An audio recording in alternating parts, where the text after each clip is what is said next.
Hi everyone, welcome to Andrew's Quest. This is actually not a 15th attempt.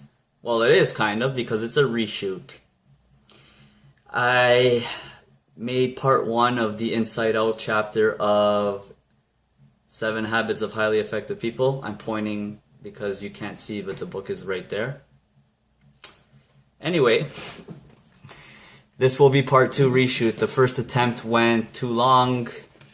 I felt it was too long, and it was like literally too long. It wouldn't even, I don't know, I'm not YouTube savvy yet, I guess. It wouldn't allow me to publish it. So, until I figure that out, I have to make sure that I don't make it over 15, I think. Anyway, it's better. I think it's better that I don't figure out how to make it over 15 minutes, to be honest. But anyway, so this is part 2 of the first chapter, Inside Out, of 7 Habits of Highly Effective People. I suggest you watch part 1. By Stephen Covey. Still haven't done it. Still haven't figured it out. If you haven't watched part 1 of Inside Out, I feel that, if anything, is more important as a foundation to any personal growth than this part of it, but this is essential for the book, this part of it. So it's up to you. I recommend still watching this and learning from this, because I recommend reading this book as your first book. If you're thinking of a book to read, and if you're starting to trying to get a personal growth thing happening, if you're trying to develop, read 7 Habits of Highly Effective People. All right, part 2, I talked about Inside Out. Part 1, that was personality ethic and character ethic. Part 2. My part 2 within the chapter is what he calls paradigm shifts. And as I'm reading this book, I'm still reading it. As I'm reading it, I feel that this paradigm shift is the central focus, the theme of this book. So, first of all, what is a paradigm? A paradigm is your lens, your perspective of how you view the world, how you view everything.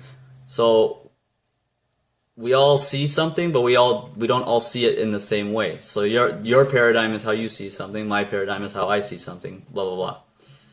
Paradigm shift, then, is the shift in that perspective, the change. Okay, so what does that mean? Well, if you're trying to become successful, if that's your goal, or you just want something in your life to change, I don't know, but I think it's important to assess your perspective, because the basic foundation of personal growth, and what this book, 7 Habits of Highly Effective People, is trying to say, and what I think it should be, if you don't realize it, that's the first step of personal growth. If you don't realize it, here's the real secret, the first secret. You can never change other people, you can only change yourself. Okay? So if you want someone else to change, you need to change. That's the bottom line. You're never going to make someone else change, but you can influence someone else by changing yourself, by making a change in yourself. If your only sole intention is to influence another person, I probably don't think it will work.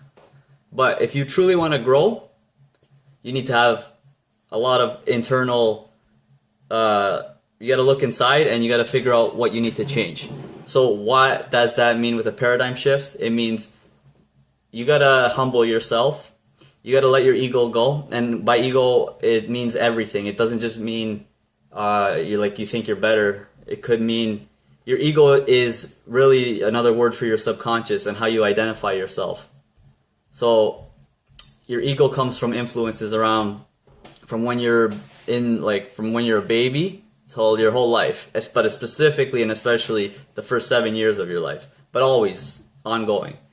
So that's all molded your identity and your ego from your family, your parents, obviously, or whatever, teachers, other students if you were in school or whatever, anything around you, including media and all that. But specifically, especially your closest inner circles, so to speak. So, now, that poses the question, our ego forms our identity based on all that, right? So can ask yourself, is that like, are you the way you are because you choose to be the way you are, or are you the way you are because of everything around you? And the paradigm shift occurs when you start realizing that, first of all, you don't have to be what everyone around you is. You don't have to be that form, that mold that's been created. Because if you wake up, you have the ability to wake up one day and choose. Any day, you have the ability to say, even your name, okay? That's like, your name is a powerful thing.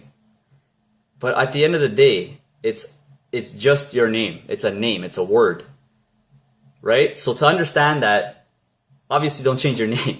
But to get, like, that's just to illustrate my point, is like, if your name was another name, if you were named something else when you were born, would that change who you are as a person?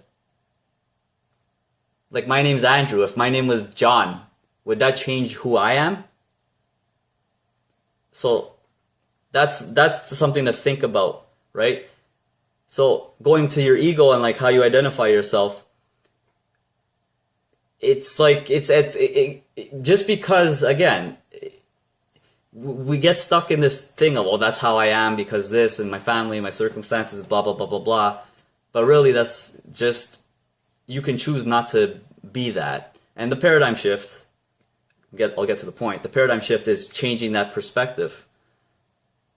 And it can go into really deep levels of, it can go like maybe something you think you hate, you can learn to love, or whatever. I'm just not just about money and success. It's about the key to success is, I think, is you need to have a good, strong relationships with people. So, if you only see the world from your lens of, your family, of your own thing, and you want to be successful, success means you gotta service and help and reach a lot of people. And if you're only into one narrow, very laser-like focus in that sense, you're not reaching everybody. You're only serving yourself. So that's what you need to do as a paradigm shift. How do you do it? I'm guessing the book is going to explain that. I haven't gotten that far yet. But something to think about is when some things are occurring and you start being self-aware. That's the best I could say. Start being self-aware.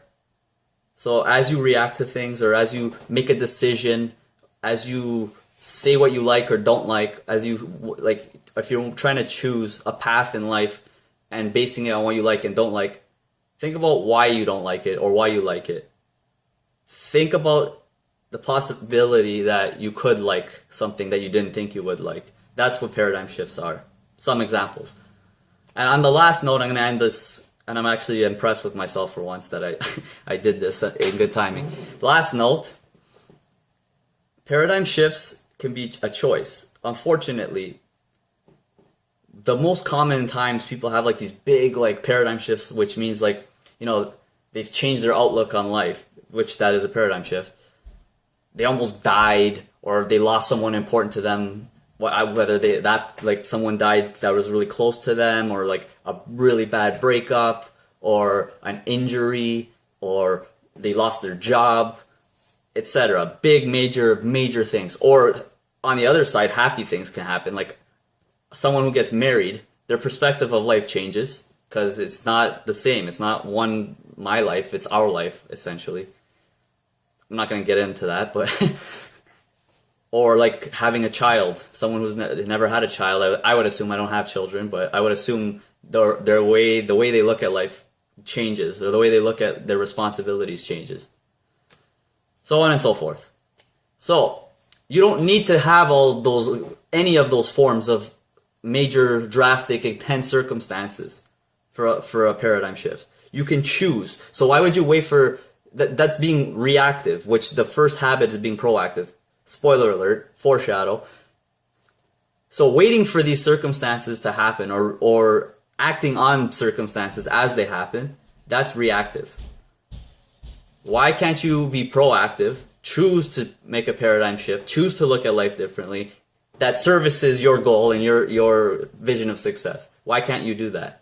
So that's chapter 1 in a nutshell, Inside Out. If anyone's read the book or interpreted any of this differently, please comment. Maybe I missed something, but I read this chapter 2 times. As I've been reading the book, I've read this chapter 2 times. I actually went back and read it again, read the first 3 chapters again. This one, though, was very important for me. Also, the one I'm on right now, later on, is very important. They're all important. Everything's important. But, yeah. So, read 7 Habits of Highly Effective People. This is part 2 of the 2-parter of the first intro chapter, which is Inside Out. So, done. Read in general, but read that book first. Let's keep growing together. Thanks for watching, and I will continue to read this book and get back to you as more and more facts progress. Take care, guys.